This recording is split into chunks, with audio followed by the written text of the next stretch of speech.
Olá, minhas queridas, meus queridos.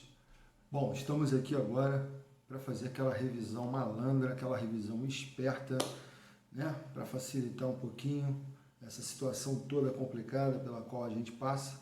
Então, eu pensei em trabalhar um assunto que eu acho mais fácil, mais palatável, um assunto bem legal, um assunto mais recente, que é o início do processo de independência do Brasil, que começa em 1808 com a chegada da família imperial portuguesa e toda a corte portuguesa ao Brasil. Bom, a família imperial portuguesa e a corte de Portugal saem de Portugal fugindo do Império Napoleônico em virtude da política de Napoleão Bonaparte, chamada de bloqueio continental. Napoleão decreta em 1806 o bloqueio continental, cujo objetivo era impedir que os países da Europa continental comercializassem com a Inglaterra. De certa forma, Napoleão pensava, obviamente, em prejudicar a Inglaterra e, de certa forma, beneficiar a França, pensando que a França poderia assumir, né, o papel da Inglaterra como potência em termos de indústria e de comércio. Bom, isso não vai acontecer, mas aí já é outra história. Vamos voltar à situação do Brasil. Pois bem, na época a rainha Dona Maria I, conhecida como a Louca, de fato vivia, né, tendo surtos esquizofrênicos. Ela havia perdido o pai, perdeu o marido, perdeu o filho mais velho, o primogênito, e nesse contexto ela acaba tendo que ser substituída pelo filho, o príncipe regente, na época ainda infante, Dom João, futuro Dom João VI. Dom João, em termos de personalidade, era muito vacilante, tinha dificuldade para tomar decisões, e exatamente neste momento crítico em que Portugal ficava entre a França e a Inglaterra, as duas potências da época, enquanto a França exigia que Portugal aderisse ao bloqueio, a Inglaterra, obviamente, era contra a adesão de Portugal a esse bloqueio continental. E aí, então, uma solução encontrada foi transferir todo o aparato burocrático, administrativo e governamental de Portugal para o Brasil. Essa ideia já existia, principalmente depois da descoberta de ouro aqui, já se falava em trazer o governo português para o Brasil, porém, até então não havia ocorrido um fato, né, contundente capaz de forçar a vinda da família imperial e da corte portuguesa. Porém, com as ameaças de Napoleão, isso acaba acontecendo em novembro de 1807, correndo, desesperados, né, inclusive Dona Maria I. Daí, inclusive, só um detalhe que eu acho interessante, a expressão Maria vai com as outras vem daí. É porque como ela, né, tinha esses problemas, para ela sair, ela tinha que sair acompanhada. Então, ela sempre ia com outras pessoas, outras mulheres. Por isso, Maria vai com as outras. Mas, enfim, voltando à questão. O que acontece é que Dona Maria I, né, enquanto eles estavam embarcando nos navios para virem para a América, ela disse, não corram, pois poderão pensar que estamos fugindo. E, de fato, estavam.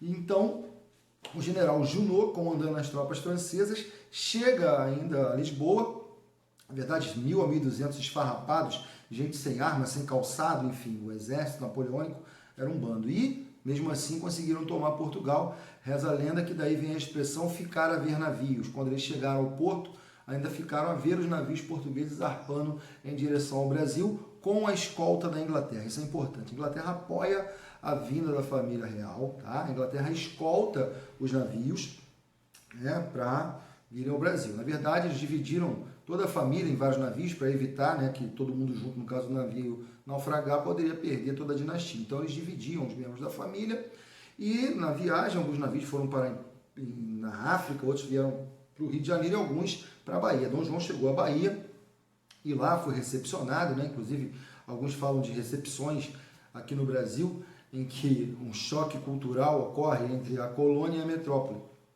Reza a lenda que durante a viagem houve um surto de piolho e, claro, piolho não escolhe sexo, né? Então acabou atacando as mulheres. E como na época não tinha coel, os cabim, né? A gente que tem filho sabe que o negócio é complicado, enfim.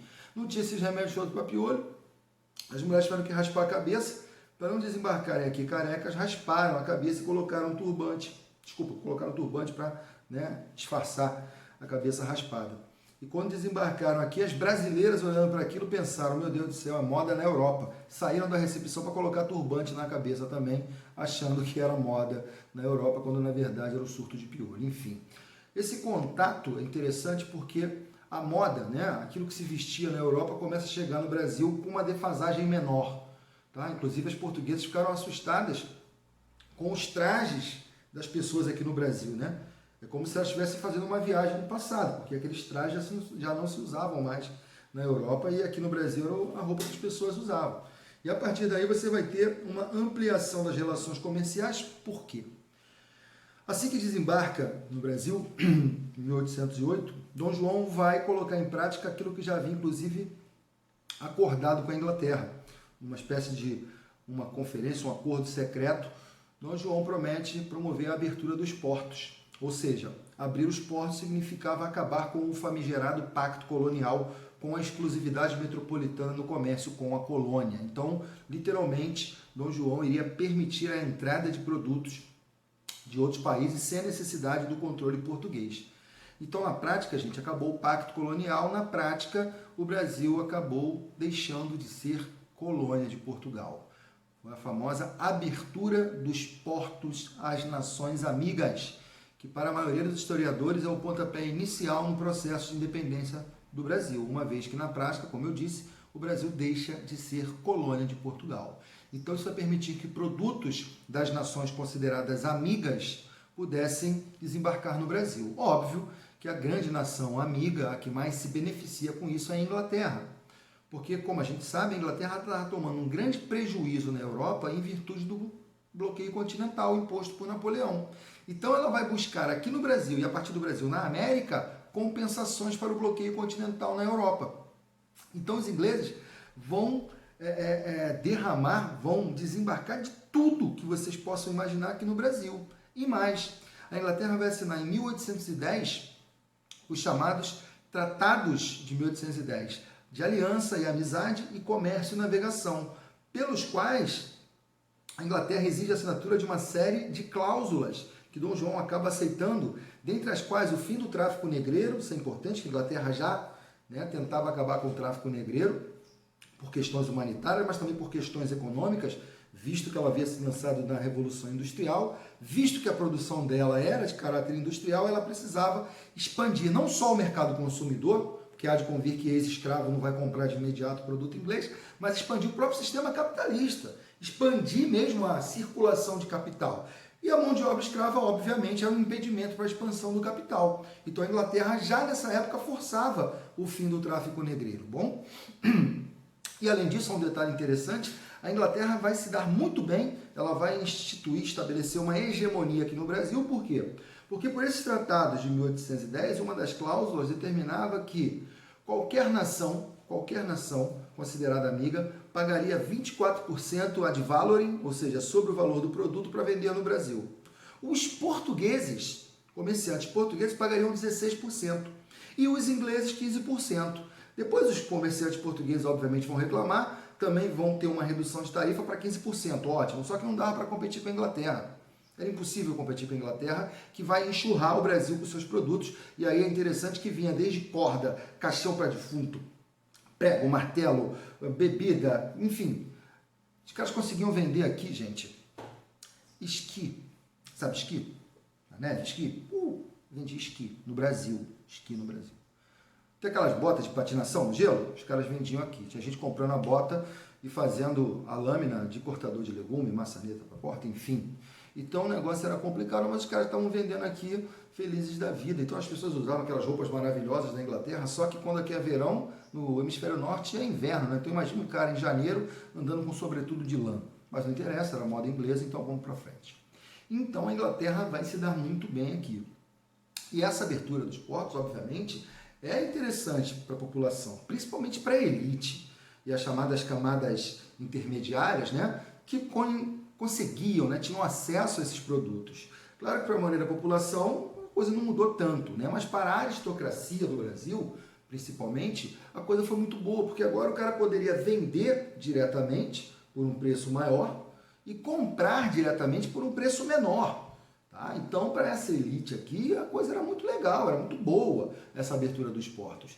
E Dom João teve que tomar também algumas medidas que nós chamamos de política joanina, no sentido de transformar o Rio de Janeiro, que agora se torna a capital do Império Português, tá? Uma cidade com características europeias, capaz de abrigar toda a corte, cerca de 10 mil pessoas que vêm morar no Brasil. Tem até uma história interessante, que é a história do PR, que como não tinha casa para todo mundo, o governo escolhia as melhores casas e pregava na porta, né, colocava lá um cartaz escrito PR, quer dizer príncipe regente. E o cara tinha um prazo para deixar a casa para alguém da corte morar. E aí o povo carioca, muito brincalhão, né, via PR, príncipe regente, falava que era prédio roubado ou ponha-se na rua. Óbvio, né, que aparentemente isso poderia gerar uma série de revoltas, só que muita gente gostou, porque achava o máximo ter a casa, né, cedida à corte, e também porque ganhava geralmente título de nobreza, ganhava alguma coisinha do governo em troca, né, da casa cedida. Mas, enfim, o Rio de Janeiro teve que mudar uma série de transformações. Por exemplo, o Porto do Rio de Janeiro vai ser melhorado, vai passar por uma série de reformas, assim como as ruas. O Paço Imperial, que ficaria na 1º de março, próximo à Praça 15, vai ser a sede do governo. Por sua vez, nós teremos também a instalação aqui no Rio de Janeiro da Intendência de Polícia, que vai dar origem à Polícia Militar e à Polícia Civil do Rio de Janeiro. Você vai ter a criação de academias, Academia Militar, Academia de Medicina e a famosa Academia de Belas Artes, que dá origem ao curso de Belas Artes da UFRJ. Depois que Portugal faz as pazes com a França, vem a missão artística francesa para cá, cujo nome mais emblemático é Jean-Baptiste Debreu, famoso pintor, né, que vai retratar o Rio de Janeiro e o Brasil de forma geral do século XIX, os traços, né, como as pessoas andavam, se vestiam, o trato entre senhores e escravos, tá? Então tudo isso é retratado principalmente graças ao Debré. Vem também para cá Rugendas, que seria alemão na época, a Alemanha não existia, mas enfim, ele era daquela região. Você tem a missão científica, principalmente da Áustria, tá? Então, uma série de cientistas austríacos e de outras nações, como por exemplo Langsdorff, que era russo, e vem para cá para retratar, para pesquisar, para catalogar nossa fauna, nossa flora. Isso é muito interessante. O Brasil passa a ser mais visto na Europa. Por sua vez, Dom João vai anular o alvará de 1785, criado por sua mãe, Dona Maria, que proibia as manufaturas, principalmente manufatura têxtil aqui no Brasil. Bom, a gente tem que lembrar que a abertura dos portos não foi só uma exigência da Inglaterra, mas também uma contingência. Uma vez que a metrópole de Portugal, gente, estava nas mãos da França. Então, como é que você vai manter a relação, né, de comércio exclusivo com a metrópole se a metrópole está nas mãos do seu inimigo? Então, ele teve que abrir os portos. Né? Isso é importante. E o fim do alvará possibilitaria, teoricamente, o desenvolvimento da indústria aqui no Brasil. Só que isso não aconteceu simplesmente porque era impossível para uma indústria incipiente disputar com a Inglaterra. Então, apesar, né, da anulação do alvará, óbvio que a indústria não vai deslanchar. Além disso, Dom João vai criar o Banco do Brasil, a Casa da Moeda, ele vai criar o Horto Real, que é hoje o Jardim Botânico do Rio de Janeiro, e mais uma série de medidas, como a imprensa régia, que seria o jornal oficial, né, considerado o primeiro jornal instalado aqui no Rio de Janeiro, o teatro no centro da cidade do Rio de Janeiro, se não me engano, o Teatro São Caetano, o Teatro João Caetano, enfim. Ele vai trazer toda uma estrutura europeia aqui para o Brasil e mais especificamente para o Rio de Janeiro, perfeito? Bom, em 1815, depois da derrota de Napoleão, na Europa é organizado o Congresso de Viena, entre 1814, na primeira derrota em Leipzig, e 1815, né, depois da Batalha de Waterloo, onde Napoleão é derrotado. Então, nesse Congresso de Viena, os países signatários vão propor os princípios da restauração, restaurar um mapa europeu, ao que era antes da Revolução Francesa, a legitimidade, onde os monarcas derrubados por Napoleão deveriam reassumir seus respectivos tronos, e o princípio do equilíbrio, manter um equilíbrio de forças na Europa. Além disso, criaram chamada Santa Aliança, o exército, cujo objetivo era impedir movimentos liberais e nacionalistas. Bom, teoricamente, então, Dom João deveria voltar para Portugal para assumir o trono português, mas, numa jogada de mestre, ele eleva o Brasil à categoria de Reino Unido, a Portugal e Algarves. Dessa forma, Dom João poderia governar tanto de um reino quanto do outro, ou seja, poderia governar tanto do Brasil quanto de Portugal. Como de fato ele gostava muito do Brasil e tinha já a noção de que se deixasse simplesmente o Brasil, isso poderia redundar na própria independência do Brasil ou numa tentativa de recolonização por parte de Portugal, ele fica no Brasil, porque o Brasil era Reino Unido. Bom, é óbvio que isso não vai agradar aos portugueses, como veremos. Mas a permanência dele aqui, inclusive, é importante para manter a unidade territorial. Ao contrário da América Espanhola, que no processo de independência vai se fragmentar, tá? Por conta da instalação de repúblicas, por conta dos interesses locais, também interesses da Inglaterra, dos Estados Unidos e do próprio Brasil, A permanência da corte aqui foi muito importante para manter a estrutura, para manter o Brasil unido. E aí, a gente olha para o que Dom João fez e acha que foi tudo maravilhoso. Porém, nem todo o Brasil estava satisfeito, porque para manter a corte aqui, milhares de pessoas e toda a estrutura do governo, era preciso arrecadar. E você sabe que no Brasil a arrecadação significa aumentar impostos. E foi o que Dom João fez, criou uma série de impostos. Lá em Pernambuco, como a gente sabe, já havia sido a província mais importante e mais rica do Brasil, estourou um movimento em 1817 chamado Revolução Pernambucana. A partir de 1816, a região Nordeste, principalmente Pernambuco, passa por uma grande seca, a população vive mal, miséria, literalmente faltava água, comida. Isso acabou levando parte da elite intelectual de Pernambuco, tá, a propor a independência de Pernambuco e de outras províncias do restante do Brasil. Dom João VI, por sua vez, vai reunir mercenários, vai reprimir o movimento, né? A Revolução Pernambucana não dá certo e ele consegue, neste momento, consolidar essa unidade e sufocar o movimento. Porém, em 1820, ocorre em Portugal a Revolução Liberal do Porto. Vocês vão aprender em breve que uma série de revoluções liberais ocorreram na Europa em 1820, 1830 e 1848, na famosa Primavera dos Povos. E os principais conteúdos dessas revoluções eram os discursos liberal e nacionalista. Tá? Então você tinha o liberalismo e o nacionalismo como referências desses movimentos de luta pela liberdade. E aí então, em Portugal, na cidade do Porto, em princípio, estoura um movimento cujos principais objetivos, as principais reivindicações eram o retorno da família real para Portugal, tá? Isso é importante, a criação de uma Constituição para Portugal, uma vez que, obviamente, Portugal, por ser absolutista, não tinha Constituição, e o mais importante agora, a recolonização do Brasil. Então, o movimento em Portugal, ele era liberal para os portugueses, porém conservador para o Brasil, já que queria que o Brasil voltasse a ser colônia. O que acontece, então? Dom João, pressionado pelas cortes de Lisboa, que acabam assumindo o poder no país, tem que voltar para Portugal. Mas antes de ir, ele deixa o filho aqui, Dom Pedro, dizendo que, por ser seu filho, Dom Pedro, ficando aqui, deveria, caso fosse necessário, assumir o papel de líder da independência, no processo de independência do Brasil. Ele deixa isso claro antes de viajar para Portugal. E assim o faz. Ele volta para Portugal em 1821, mas deixa Dom Pedro aqui como príncipe regente, uma vez que o Brasil continuava sendo Reino Unido a Portugal e Algarves. Quando ele chega a Portugal, e lá em Portugal, né, a corte, as elites percebem que ele tinha dado, né, uma gingada malandra, ou seja, ele voltou, mas deixou o filho como príncipe regente, as cortes vão achar um absurdo. E começam a pressionar agora Dom Pedro para ele voltar. Porque se Dom Pedro volta, ficaria mais fácil recolonizar o Brasil. Só que aqui no Brasil você tinha setores políticos que tentavam se aproximar de Dom Pedro. Para quê? Ora, para colocar em prática seus interesses. Tinha um grupo chamado Partido Português, que era um grupo, principalmente de pessoas nascidas em Portugal, a maioria comerciantes, que queriam um retorno do Pacto Colonial. Por quê, Paulo? Porque se beneficiavam do Pacto Colonial, porque poderiam comprar e vender mais caro. Simples. E, por sua vez, tinha o chamado Partido Brasileiro. Tinha uma ala mais radical, que nem tinha muito acesso a Dom Pedro, que já falava na independência completa, alguns até em república.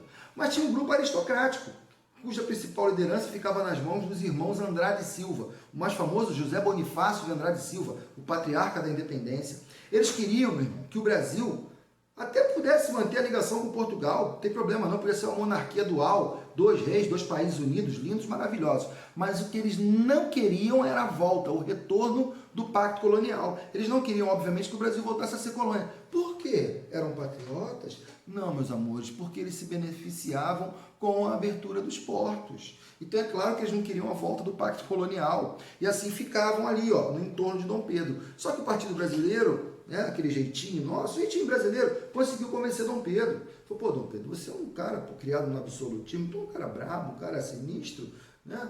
Então, como é que tu vai voltar para Portugal? Fica aqui com a gente. No dia 9 de janeiro de 1822, Dom Pedro fica. É o famoso dia do fico. Os caras fizeram um abaixo-assinado, sabe qual é aquele abaixo-assinado malandro? Né? Então, Ronaldinho, Zidane, todo mundo assinou ali, com 8 mil assinaturas aqui, Dom Pedro, o povo quer que você fique. Tudo forjado. Dom Pedro falou, ih, meu Deus do céu, coisa linda. Dizem que ele foi na varanda, né, na sacada ali do Paço Imperial e falou para aquela multidão de 6 pessoas: se é para o bem de todos e felicidade geral da nação, diga ao povo que fico. Mentira, ele falou diga ao povo, quer dizer, ele mandou alguém lá falar, vou ficar, e ficou no Brasil. Então ele começou aí a romper com as cortes de Lisboa. Então o dia do fico marca o início da ruptura, tá? Isso foi em janeiro. Depois, a Constituição Portuguesa entra em vigor. Se o Brasil era Reino Unido, pensa nisso, ó, a Constituição de lá deveria valer aqui. Aí Dom Pedro estabelece o cumpra-se. Ou seja, a lei de Portugal só vale no Brasil se ele, Dom Pedro, fizer cumprir, aceitar o cumprimento da lei. Então, na prática, quem manda é Dom Pedro. Outra parte desse processo de ruptura. E aí ele convoca uma Assembleia Constituinte no Brasil, meus amores. Se ele convoca uma Assembleia Constituinte aqui para o Brasil teria sua própria Constituição. Ou seja, o Brasil teria suas próprias leis. Ou seja, na prática, estaria separado de Portugal. Quando Portugal ficar sabendo, exige o retorno imediato de Dom Pedro. Volta agora para Portugal. Chama ele de moleque, fedelho, responsável. Só que ele estava viajando. A carta chega, a esposa dele, junto com José Bonifácio, leem a carta, aí escreve uma outra carta para ele explicando, ó, o negócio aqui tá brabo, agora vai ou racha. Ou você assume o seu papel e rompe com Portugal, ou volta para lá e deixa com a gente. Deixa com a gente significava os interesses do Partido Brasileiro. Enfim, quando o pai dele vai embora, ele fala, faça você a independência antes que um desses aventureiros o faça. Esses aventureiros, quer dizer, os brasileiros. E aí, pegam a carta, as duas, falam assim, ó, chama o mensageiro, fala assim, ó, nem que tu tenhas que arrebentar com meia dúzia de cavalos, entregue isso a vossa alteza, majestade, Dom Pedro, príncipe regente. O cara pega o cavalo e vai do Rio para São Paulo. É claro que não é o mesmo cavalo, né? Enfim, vai trocando de cavalo, se não vier o caso, mas o cara vai atrás de Dom Pedro. Até que encontra Dom Pedro aonde? Às margens do Rio Ipiranga. Aqui é em off, tá? Se liga. Dom Pedro, na viagem, parava nas fazendas e aí, você sabe, né? O cara é o príncipe regente. Quando ele chega à sua fazenda, você vai oferecer pro cara aquela comida toda. Quem já foi, né, ao hotel fazenda, sabe como é que é aquele café colonial, aquele almoço bacana. E Dom Pedro tinha que comer. E no caminho, às vezes, tinha que beber água salobra, água, né, não tão potável. E andando, né, cavalgando, aquilo vai mexendo. E aí, você sabe o que acontece, né, meu filho?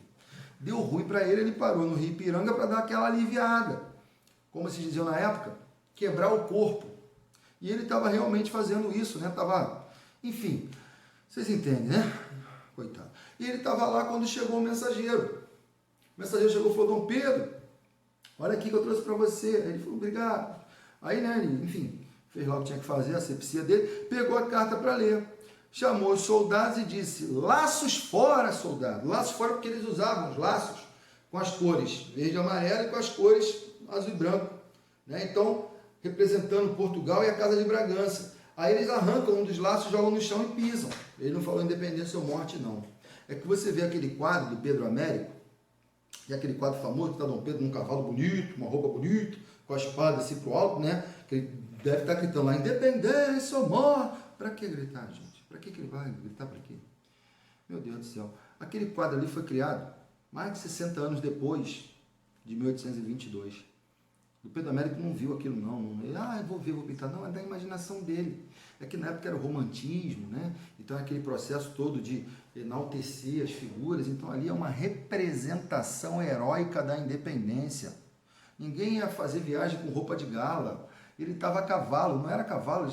Quando viajava assim, longa distância, o cavalo, como eu dei o exemplo aqui do mensageiro, ele não aguenta sozinho sair do Rio, chegar a São Paulo correndo, não. Ele tem que parar e trocar de cavalo. Só a mula é que vai, porque a mula é um animal híbrido, né? Jumento com a égua. Então é um animal forte e resistente. Então o Dom Pedro andava de mula, a mula baia, inclusive. Estava de mula, aquele cavalo lá, coitado, nem estava lá. Tiraram a pobrezinha da mula e colocaram, né, o cavalo. E no cantinho do quadro, depois você olha esse quadro, no cantinho do quadro tem um cara assim, que é o povo, né? Que está olhando para aquilo como? Sem entender que estava vendo ali, coitado. O povo, coitado, não sabia de nada. Então, a independência, na verdade, galera, foi um movimento de caráter elitista, aristocrático. Essa elite do Partido Brasileiro, chamada elite aristocrática agrária do Brasil, é que vai, de certa forma, manipular o processo e Dom Pedro acaba assumindo como liderança. Foi uma troca. Mantiveram a monarquia, deram a coroa para Dom Pedro, em troca ele vai manter as estruturas da sociedade, semelhantes ao que havia desde a época da plantation, latifúndio, monocultura, agroexportação e principalmente uso de mão de obra de escravizados. Se você fala em independência, você pensa em liberdade. Só que a escravidão, meus queridos, não foi abolida. Ela só vai ser abolida 66 anos depois. Então, a manutenção da escravidão, assim como o latifúndio, a monocultura e etc., foi uma maneira de manter os interesses dessa elite aristocrática, desses grandes proprietários de terra. Então foi um acordo. Mantém-se a monarquia, que também contribui para a unidade territorial, evita-se a fragmentação, mas, por sua vez, você vai ter que permitir que essas elites mantenham, obviamente, o seu status quo, ou seja, aquilo que já existia, que lhes beneficiava. Então foi um grande acordo nesse sentido. Tá? Então a nossa independência é vista como algo heróico, maravilhoso, que Dom Pedro foi o grande responsável. Não foi bem assim não. Na verdade tinha um interesse por trás. E no processo de independência, você vai ter, por exemplo, a aceitação internacional mediante indenizações, interesses, questões econômicas. Então, só para a gente entender, o primeiro país a reconhecer a nossa independência foi os Estados Unidos.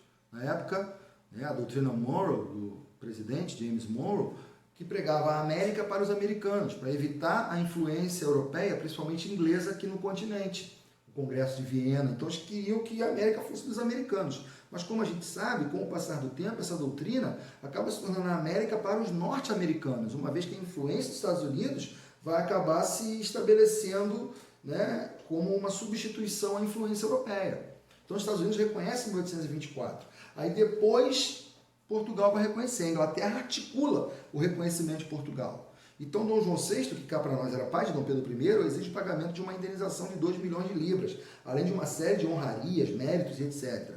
E Dom Pedro acaba aceitando, só que ele não tinha dinheiro. Ele pegou emprestado 2 milhões para a Inglaterra, pagou a Portugal, logo em seguida a Inglaterra cobrou de Portugal uma dívida nesse valor. Então o dinheiro saiu da Inglaterra, veio para o Brasil, do Brasil para Portugal e voltou para a Inglaterra. E todo mundo pagando os juros da dívida. Então a gente já nasceu endividado. A gente já nasce endividado, gente. O país já nasce endividado. Né?